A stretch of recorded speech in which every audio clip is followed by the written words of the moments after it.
আজকে শুক্রবারটা এত বাজে গেছে যেটা বলার বাইরে। সকালবেলা ঘুম থেকে উঠছি, তাড়াতাড়ি করে ভার্সিটিতে যাব, যার কারণে জগে দেখি পানি নেই। ওকে ফাইন, তাহলে ভার্সিটিতে যেয়ে খাবো, ভার্সিটিতে ফিল্টার আছে, ফিল্টার থেকে পানি খাবো। ভার্সিটিতে যেয়ে দেখি আজকে ভার্সিটিতে ফিল্টার নেই।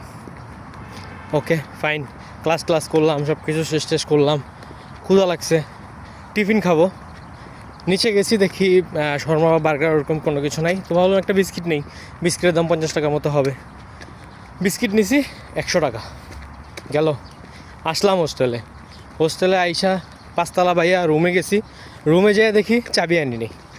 আবার ক্যাম্পাসে গেছি, আবার যেয়ে সে চাবি নিয়ে আসছি। চাবি নিয়ে এসে ডাবল ভাড়াটারা দিলাম। ভাড়াটারা দিয়া চাবি নিয়ে বাসে উঠছি। আমি জানি যে এই বাসটা আমাদের হোস্টেলের দিকে যায়। ওইটা দেখি ম্যাপে এটার নামই নেই। এখন ম্যাপে যেহেতু এটার নাম নেই, তো একটু ভয় লাগতেছিল যে নতুন জায়গা, কোথায় না কোথায় কী হয়ে যায়। তো যার কারণে নাইমা গেছি।